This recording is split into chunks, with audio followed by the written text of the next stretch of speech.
자, 그러면 지금 코스피 네. 불기둥을 뿜고 있다 이런 그렇죠. 표현들이 지금 나오고 있는데요. 네네네. 그 부분을 좀 짚어주셔야죠. 네. 뭐 장안의 가장 큰 화두, 네. 화제 네. 코스피 얘기를 해봐야 되겠는데요. 네네. 일단 오늘 어떻게 됐어? 오늘 종가 2,911로 마감을 했습니다. 또 뛰었어요. 60일. 오늘까지 7거래일 연속 상승입니다. 와. 제 기억에 없어요. 최근 몇 년이고. 이런 건 없어요. 물론 이제 오른 폭도 좀 이따 말씀드리겠습니다만은 7일간 쉬지 않고 오른다? 이거 쉽지 않아요. 와. 제 기억이 없는 것 같아요, 진짜로. 진짜로? 네, 없어요. 예. 와. 그리고 장중에는 2,930도 터치를 했습니다. 상단이 계속 치고 올라가고 있는 중이라는 거죠. 네. 예. 이게 7거래일 연속 상승이고 3년 5개월 만에 사실은 최고치입니다. 3년 5개월 만에. 예. 그러니까 사실 윤석열 정부 3년간 시작할 때부터 지금까지 계속 내려왔던 그 3년간의 후퇴와 암흑 같은 터널이었잖아요. 네. 그걸 지금 6, 7일 만에 3년치를 복원했다 이렇게 보시면 되겠습니다. 고맙습니다 진짜. 네. 그리고 여기서 만족하지 마세요 표정. 그러면 저 아주 힘들어집니다. 예. 올라가야 됩니다. 더 올라가야 됩니다. 예, 그렇죠. 물론 코스피 전체적으로 역대 최고치까지는 아직 멀었습니다만은 지금 최고치를 갱신한 기록이 있어요. 뭐냐? 시가총액. 시가총액이 지금 역대 최고치입니다. 역대 최고예요? 그렇습니다. 시가총액이 어저께 기준이 오늘 좀 전에 끝나가지고 2,378조 9,210억으로 역대 최대치. 그럼 오늘 이거 경신했겠네 또. 또 올라갔죠. 예, 그렇습니다. 그래서 사실은 지표도 수치도 좋고 시총도 좋고 해서 지금 현재 뭐 사실은 그야말로 이재명 표 허니문 랠리 또는 뭐 불기둥 이렇게 불러도 과언이 아니겠습니다. 아니 그럼 직접적으로 올라가는 이유가 뭐예요? 예, 이제 여러 가지로 이제 분석을 할 수가 있는데요. 하나씩 따져 보냐면 첫 번째는 일단 이재명 표 대통령 이 정책에 대한 기대감과 신뢰. 신뢰? 그렇게 뭐 가벼운 얘기 할 거야? 숫자 말고? 이게 아닙니다. 정말 중요한 얘기입니다. 같은 얘기를 해도 안 믿으면 그만이에요. 그리고 경제에서 가장 중요한 건 신뢰, 심리, 기대감이거든요. 이재명 대통령 출범하고 나서 후보 때 했던 모든 개혁 조치나 공약에 대해서 시장이 신뢰한다는 거예요. 그러니까 이재명 대통령이 말하는 것은 이거는 현실화 되겠구나 하는 신뢰. 그런 기대감입니다. 그런데 이제 그럼 신뢰의 근거는 뭐냐면 사실상 첫 번째로 꼽는 게 사실 상법 개정 조치. 저희가 많이 얘기했잖아요. 네, 많이 더 길게 했잖아요. 설명하긴 그렇습니다만 세 가지만 하면 이사회 충실 의무, 뭐 집중 투표제, 뭐 이런 것들이야 전자조총 뭐 이런 것들인데 어떤 분들은 너무 많이 얘기했으니까 아니 그 정도 원인으로 시총이 이렇게 뛰어? 아닙니다. 그 정도로 사실은 대단한 겁니다. 이게 지금 우리가 많이 얘기해서 좀 우습게 보는 경향이 있는데요. 우습게 보지 않아요. 우리 시장의 상전 벽해입니다. 이게 만약에 된다면요. 아직도 되지 않았어요. 이제 된다는 기대입니다. 그 정도로 정말 중요한 얘기인데요. 예전에 뭐 작년에 제가 이제 직접 외국인 투자자, 기관 투자자한테 들은 얘기예요. 내가 한국 시장에 투자했는데 그때 뭐 기업 분할되고 막 엉망진창일 때 늘 있었던 일이었을 때 이렇게 이게 드디어 한국 시장이구나. 내가 한국 시장의 매운맛을 보고 떠난다. 이런 얘기가 늘 나왔었어요. 기업 분할 맞고 뒤통수 맞고 앞통수 맞고 했을 때. 진짜. 우리가 축구로 말하자면 우리나라 시장은 그동안 흙바닥이었어요. 흙바닥. 흙바닥. 근데 이제는 이 상법 개정 조치나 이재명 표의 시장 개혁 조치가 된다는 건 뭐냐면 이제 잔디 깔린 운동장 그리고 기울어진 운동장이 아니라 평평한 운동장. 그래서 누구나 다 머니게임 할 수 있다. 누구나 다 투자해도 정상적으로 작동한다라는 그런 믿음을 준 거예요. 그러니까 엄청난 겁니다. 이제 게임이 되는 장이 열리는 거예요. 이제 그나마 게임 되는 거야. 이제 조금 나눠봐야 되는데 이재명 표 정책이 두 가지 결이 좀 다릅니다. 다 뭉뚱그려서 얘기하고 있는데 하나는 방금 말씀드린 거 시장을 예쁘게 만드는 정상화 조치. 또 하나는 그건 이제 경기장을 예쁘게 만드는 거고 그 안에서 수익이 나야 될 거 아니에요. 이 붐업 조치가 섞여 있어요. 두 번째가 붐업 조치입니다. 진짜로 증시가 부양되는 거예요. 아까는 게임을 잘하자는 거고. 그게 뭐냐면 저 PBR 퇴출이에요. 이게 뭐냐면 쉽게 말씀드리면 공 못 차는 애들은 퇴출시켜라. 그렇죠. 그러니까 우리가 원래 갖고 있던 재산 가치가 100만 원인데 시총을 다 합치니까 주가를 다 합쳐도 50만 원이야. 말이 안 되잖아요. 내가 가진 재산을 다 팔아도 100만 원이 건져지는데 내 주가가 총 합이 50만 원밖에 안 된다는 게 말이 안 되지 않습니까? 이게 이제 소위 말하는 PBR이에요. 근데 우리나라 현재 PBR이 0.8이고 이게 사실은 중국보다도 낮고 어제 선진시장, 신흥시장에 비교해도 너무 낮아요. 그래서 저 PBR주가 사실은 투자할 매력을 굉장히 갉아먹어요. 아니 저거는 뭐 왜 주식을 투자하는 거야? 그냥 갖다 팔아버리지. 그런데 이 저 PBR주를 시장에서 솎아내겠다는 거예요. 그럼 어떻게 되는지 제가 이론적으로 설명드릴게요. 시장에 최영진, 최욱, 박지동 3개 주식이 있어요. 각각 100만 원씩입니다. 그럼 시총의 합이 300만 원이잖아요. 근데 제가 예를 들어서 쓰레기 주식이에요. 그럼 제가 퇴출되면 시총이 유지된다는 전제하에 그러면 남은 100만 원 일로 갈 거 아니에요. 그렇죠. 그러면 100 하던 게 150 되죠. 저 PBR 주식이라든지 쓰레기 주식들이 퇴출이 되면 남은 주식들에게 가치가 올라가는 상승 호재 아니에요. 호재죠. 이겁니다. 그럼요. 예, 그래서 사실 이런 것들이 증시 붐업이 되는 조치라는 거예요. 이론적으로 그런 조치입니다. 거기에 내 종목 들어가. 안 돼. 윽쌤 그다음 손에 마음에 있으니까 안 돼. 쓰레기 갖고 있는 거 아니야? 와, 이 쓰레기. 자, 그다음에 저 PBR주의 핵심이 뭐냐면 진짜 쓰레기라서가 아니라 꾹꾹 눌렀어요, 주가를. 정상적으로 100만 원이 가야 되는데 50만 원이 가도록 눌렀어요. 왜 눌렀을까요? 주가 올라봐야 나한테 무슨 도움이 돼. 그래서 사실은 그 소위 말하는 그룹을 지배하는 지주사 주식을 꾹꾹 눌렀거든요. 지주사. 그룹의 최정점이 있는 회사들이잖아요. 지주사 평균 PBR이 0.5예요. 0.5. 이거를 그냥 정상적으로 하면 어떻게 돼요? 1은 돼야 되잖아요. 그렇죠. 장부 가치가 100원이면 주가가 100원은 돼야 될 거 아니에요. 0.5가 1만 되면 어떻게 되는 거예요? 2배 상승이죠. 네. 이거예요. 앉은 자리에서 2배 상승. 근데 제가 아까 집중을 못해서 그런데 그걸 왜 그동안에 눌러왔다고요? 예를 들어서 최욱 선생님이 최욱 MC가 기업 오너예요. 네, 오너야. 근데 이거 나중에 이거 애한테 물려줘야지. 또는 이거를 이 적은 주식을 가지고 나중에 물려주거나 일감 몰아주거나 이렇게 빼가지고 내 이 지배 구조를 계속 유지해야지. 이런 생각이 들면 주식이 올라가는 게 반갑지가 않은 거예요. 올라가면 골치 아프지. 골치 아픈 거예요. 세금도 늘어나, 증여도 안 돼, 상속도 안 돼. 내가 이걸 움켜쥔 한 나만 움켜쥐고 있으면 되지 시가가 올라갈 필요가 뭐가 있어. 그렇지. 근데 그거에 투자한 주주들은 그게 아닌데. 그게 아니지. 자기는 지배권만 강화하면 되지 올라갈 필요가 없는 거예요. 그게 놀러오는 거예요. 근데 야 너는 너무 많이 눌렀는데 퇴출될래 올릴래. 예를 들면 이런 식으로 이제 시장이 요구하면 정상화만 시키겠습니다. 더 비싼 값도 필요 없고 1만 만들어도 2배 상승이에요. 그래. 그래서 지금 지주사에 투자했던 ETF가 40% 올랐어요. 그리고 예를 들어 한화 이게 지주사거든요. 하나그룹에 80% 올랐어요. 와, 그래. SK투산 등등등 거의 40% 육박하게 올랐어요. 제가 여러 종목을 갖고 있는데 그 가운데 이번에 오른 주가 딱 하나가 있어요. 제가 갖고 있는 것 중에. 그게 이 지배주.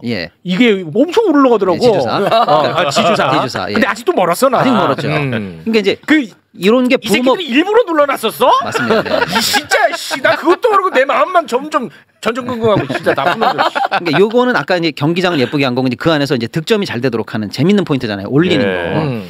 저 PBR 퇴출이고 또 하나는 뭐냐면 자사주 소각입니다. 자사주는 뭐냐면 사실은요 회사가 이득이 났어요.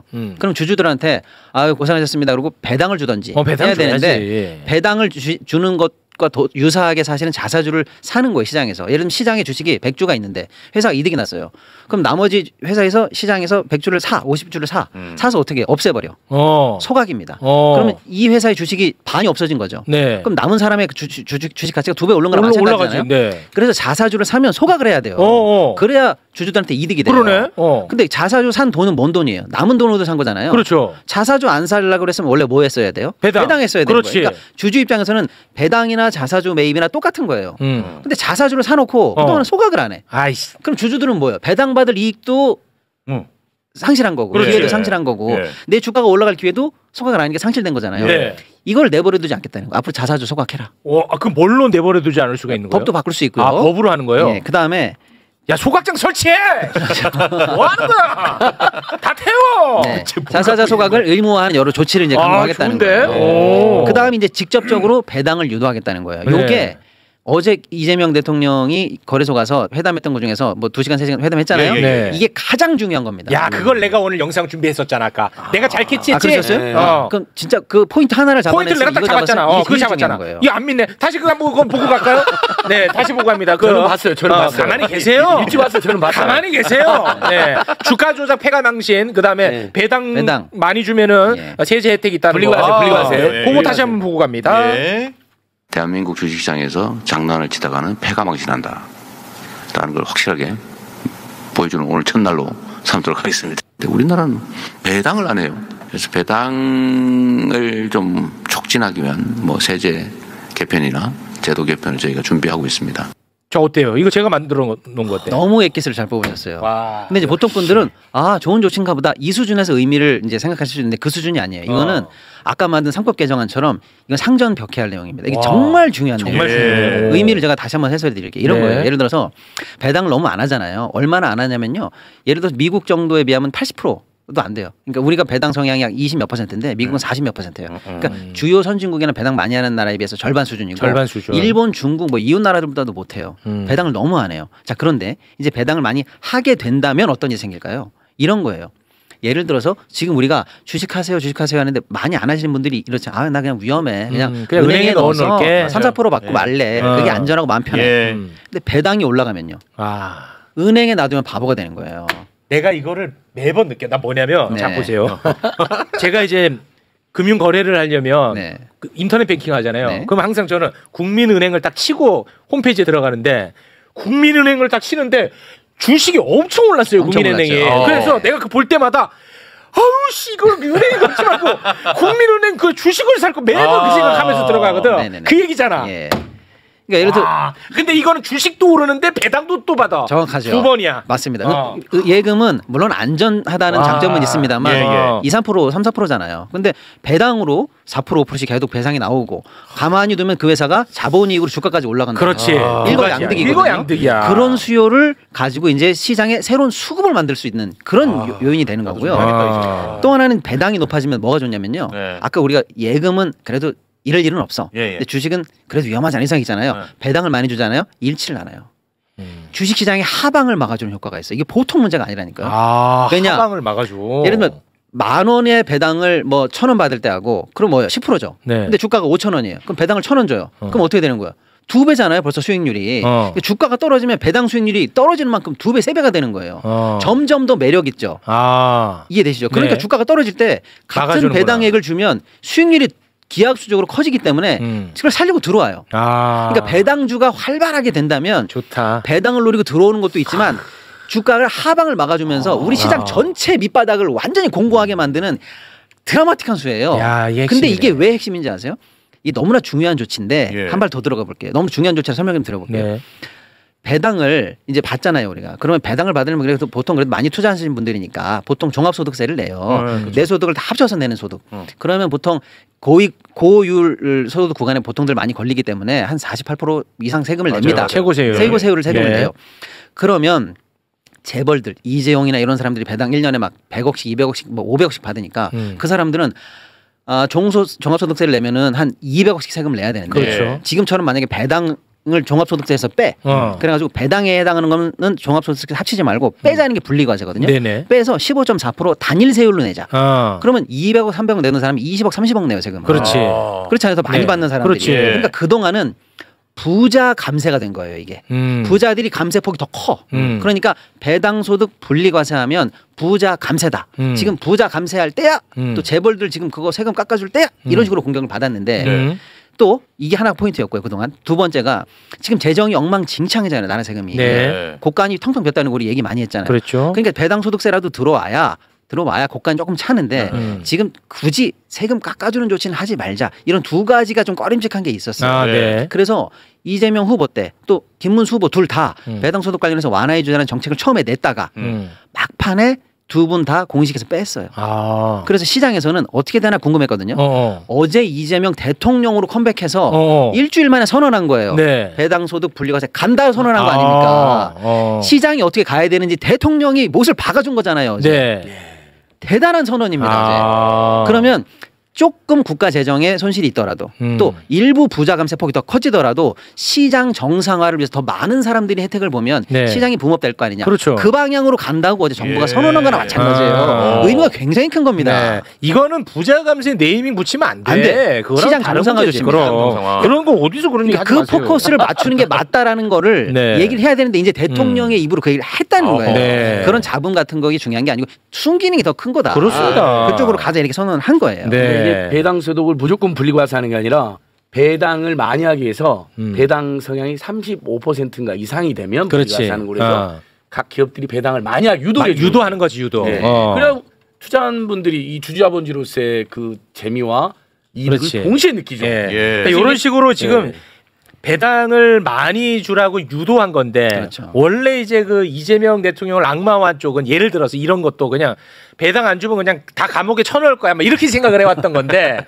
보니까 이렇게 아주 디테일하게 유도를 한다는 거야. 그걸 어제 선언했다는 거고. 그렇죠. 근데 짧게 보면 시장을 매력적으로 만드는 다양한 상법 개정 조치 같은 것들을 꼭 하겠다라고 시장이 믿고 있는 거고요. 그다음에 뭐 주가 조작엔 이런 것들을 그냥 원스타를 아웃시켜가지고 시장 정말 투명하게 하겠다. 자, 그다음에 이렇게 해서 제도적으로 틀을 만든 다음에 시장을 붐업시키는 조치를 적극적 조치죠. 이거는 적극적 조치. 아까 얘기한 것처럼 세 가지 조치. 저폐 비할, 자사주 소각, 배당 유도 정책 같은 걸 해서 시장을 붐업시키겠다. 이게 이제 패키지거든요. 네. 근데 이 패키지에 대해서 시장이 이제 믿기 시작한 거예요. 그래서 제가 구체적으로 말씀드리면 외국인들이 먼저 믿어요. 그래서 지금 외국인들이 사실상 우리 시장에 대해서 9개월째 순 매도였습니다. 역대 최장 매도예요. 9개월 매도였는데 5월 달 이제 좀 있으면 대선이죠. 그러니까 외국인들 빨라요. 한 달 전부터 매수에 들어가서 이제면 될 것 같으니까. 그래서 5월 달 통틀어서 2조 매수. 5월 달 월간에 2조 매수인데요. 이재명 정부 출범하고 나서 지금 일주일간에 4조 매수. 와. 외국인들이 돌아왔습니다. 그리고 외국인들이 매수만 한 게 문제가 아니고 이제 외국 관련해서 제가 이거 우리 계엄 때 여기서 말한 적이 있거든요. 한국 희망 없어. 그래서 외국인 주요한 펀드들이 아시아 헤드에서 한국을 조정하는데 여기서 그냥 야 팔어. 이거는 일시적인 건데 그게 아니고 뉴욕이나 영국의 본사에서 한국에 투자하는 펀드들이 장기적으로 포트폴리오를 조정한다. 한국 거 매수 비중을 낮춰. 이게 지금 큰일이다. 제가 큰일이라고 했잖아. 그게 전환됩니다. 전환됐어요. 그래서 블룸버그 발 보도인데요. 해외 주요 펀드들이 한국 관련한 펀드의 포션을 다시 비중을 확대하기로 현재 전환되고 있다. 전환시켰어야지. 그럼. 그러니까 구조적으로 외국인들이 중장기적으로 이제 한국을 좋게 보고 들어온다는 거예요. 야, 그거 엄청 큰 뉴스네. 주요한 펀드들이 뭐 템플턴 이런 데가 있습니다. 그리고 골드만삭스, 뱅크 오브 아메리카, JP모건은 아예 한국 관련해서 투자 의견을 적극적으로 제시하는 레포트를 내기 시작했어요. 지금. 그거 큰 뉴스네. 큰 뉴스입니다. 엄청 큰 뉴스예요. 얘네들이 그리고 다 한국 경제 성장률을 다 하향 전망했던 애들이요. 과감하게 팍팍 껐던 애들인데 제가 3년 내에 처음 봅니다. 한국 경제 성장률을 드디어 상향 전망하는 바닥 찍고 위로 전망하는 게 발표가 되기 시작했어요. 골드만삭스 0.7로 전망했다가 1.1로 상향. 바클리 0.9 전망했다가 1.0 상향. 이거 제가 3년 만에 처음 봅니다. 이제 한국이 아예 성장까지 할 것처럼 외국인들이 다시 보기 시작했어요. 이게 이재명 랠리입니다. 시장 믿는다는 거예요. 좋다. 자, 그다음에 큰 뉴스다 이거는. 우리 시장이 한국이 부도가 나거나 망하면 어떻게 해요? 그거를 부도율을 계산하는 상품이 CDS 프리미엄이라고 있습니다. 많이 들어보셨을 거예요. 망할 것 같다, 위험할 것 같다 그러면 그 CDS 프리미엄 값이 올라가는 상품이 있어요. 네네. 아주 악마 같은 상품이죠. 근데 우리나라가 전체가 망할 것 같다 그러면 그게 올라가요. 그게 4월 달에 최대치였어요. 45.87bp. 그 악마 그거 최상목이 거기 투자한 거 아니지? 맞아요. 아니 그러니까 그 정도로 그때 항상 내란이 탄핵이 막 되냐 마냐 할 때 이때 우리나라를 가장 위험하게 봤어요. 근데 지금 얼마게요? 27.87 정확히 반토막. 그러니까 야, 한국에 대해서 장기적으로 성장할 것 같아. 한국 시장에 대해서 포션 올려. 그리고 휴지 조각 만들어. 한국 위험도 반으로 낮춰. 이러니까 외국인들이 순매수로 지금 쭉쭉 들어오고 있다. 큰 뉴스네. 큰 뉴스입니다. 이런 거 왜 안 다루고 뭐 하고 있었어요? 이 큰 뉴스네. 자, 그리고 이제 그래서 사실 이런 전체적인 분위기와 시장의 흐름, 외국인의 매수에 더불어서 또 아까 말씀드린 거 지주사라든지 배당주라든지 증권주라든지 뭐 이런 어떤 다양한 테마들이 이재명 정책표, 정책 수능 어떤 테마로 잡히면서 시장이 지금 올라가고 있고요. 이제 마지막으로 한 말씀을 좀 드리고 싶어요. 이건 제 고정관념인데요. 진보 정권이 잡으면 부동산만 올라간다. 이거 거짓말이거든요. 네, 거짓말. 근데 이건 시간이 없으니까 마무리 설명 안 드리고 거짓말이다. 근데 그럼 뭐가 팩트냐? 진보 정권 권력을 잡으면 주가는 확실히 오른다. 이건 팩트예요. 김대중 대통령 때 1000 돌파했습니다. 300에서 출발했어요. IMF 직후에. 김대중 대통령 때 1000 돌파했어요. 노무현 대통령 때 2000 돌파했습니다. 문재인 대통령 때 3000 돌파했어요. 진짜? 역대급 1000단위 돌파가 다 진보 정권에서 있었어요. 그래. 이번에 이재명 대통령 공약이 5000피 아닙니까? 그 최욱 씨와의 대담에서 최욱 씨가 끌어낸 거 아닙니까? 끌어냈죠. 네. 그러니까 우리가 이번에도 역시 1000단위 만약에 돌파하면 희망적으로 적어도 임기 내 4000 돌파 희망할 수 있죠. 5000 가야지. 5000 이제 당연히 5000 가야죠. 5000. 꿈 같은 목표니까. 그 흐름을 끊어요. 그럼 한번 5000 가시죠. 5000 뭐. 가야죠. 네, 갑니다. 네. 그래서 이재명 대통령이 분명히 최욱 씨와의 대담에서 이렇게 얘기했습니다. 5000도 많은 수치가 아니라고 했어요. 맞아요.